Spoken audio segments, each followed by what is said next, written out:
Welcome to Coach's Corner, Cav fans. Thanks for joining me again. Week 5 already as we're moving through in league game number 3.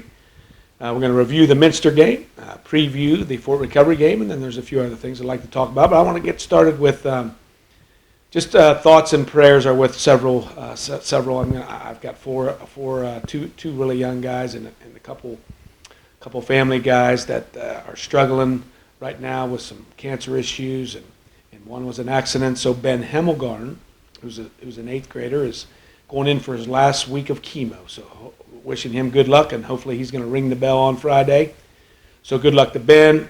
Certainly Michael Nix, who's in the car accident, hit by a car, is still in the hospital, and hopefully a speedy recovery. And then two very loyal Cav fans and bus drivers, and has children in our system or children in our system.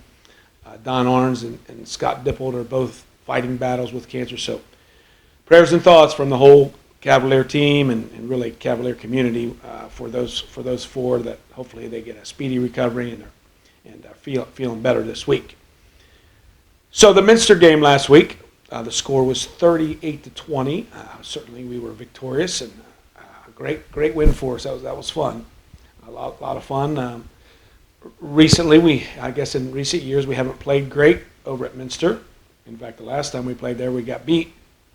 And so it was good to go in and get a win. Now, they were 4-0, we were 4-0. We're in the same region, we're in the same division.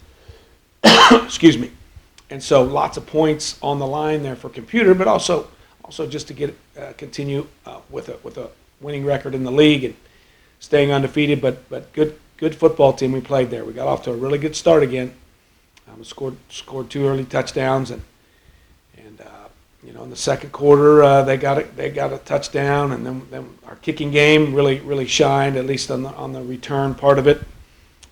We had a Kibbe return to kickoff for 92 yards, something like that.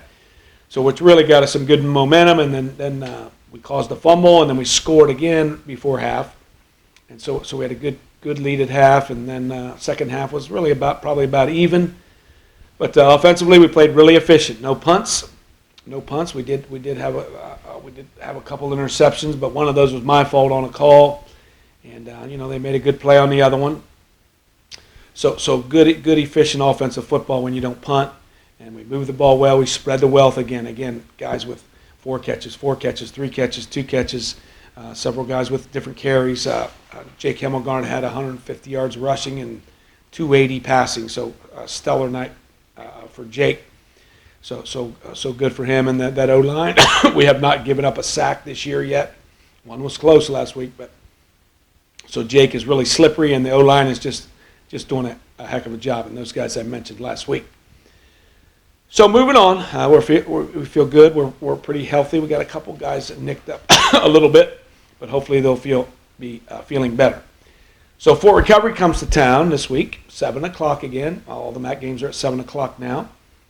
We're concerned because we're in the same situation as last year. We were feeling good and pretty healthy. Fort Recovery had lost a couple games, and just like this year, they've lost 2 or 3 in a row, but they're a good football team and have some really good skill guys. And so hopefully, we can match our good skill guys with theirs and hopefully win the battle up front with our O&D linemen and our linebackers. And our kicking game has been excellent. So hopefully we continue that.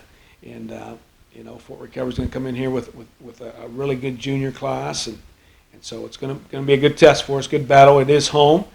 There are some distractions that are fun distractions, but concerning. Anytime there's things that aren't normal. So it's homecoming weekend. I think all 6 guys on the homecoming court are football guys. So they've got a little distraction before the game. We are honoring the National Guard, and they always have supported us really well and support high school football. And we're going to wear camo jerseys, and they're going to come in and have a big run through National Guard, big blow up. Whatever it's called, the blow-up thing that you run through. And so those are good fun things, but sometimes those create a little bit of distraction. So Fort Recovery's coming in 7 o'clock Friday night. and hopefully the Cavs can play well still and keep moving forward. One last thing here, I want to, or two things really. I want to mention a couple other seniors. Last week it was the O-line. This week, our core of 3 senior linebackers: Russell Klosterman, number 55; Nate Greasup is number 35. Sometimes he wears 9 because his best buddy Shane would have possibly been one of those linebackers, or at least rotating with all those guys. And then Josh Herco, number 31, are doing an outstanding job. Big, strong dudes. Nate's long, lanky, about 175, 180 pounds. Josh is about 195, and Russell's about 215. So strong, stout guys that are making lots of tackles and playing really well. And then defensively, we've given up 1 touchdown in 4 games in the first half, so we feel really good about that. So our defensive coordinator, Mark Bruns, is calling the defense and does a really good job. He coaches the safeties along with Dan Kenny. Those two run the safeties. We have three safeties. Corey Klinke is coaching the corners. Keenan Leakty is coaching those 3 inside linebackers that I just talked about. Randy Wright has the defensive tackles, and Joe Hewer is coaching those ends.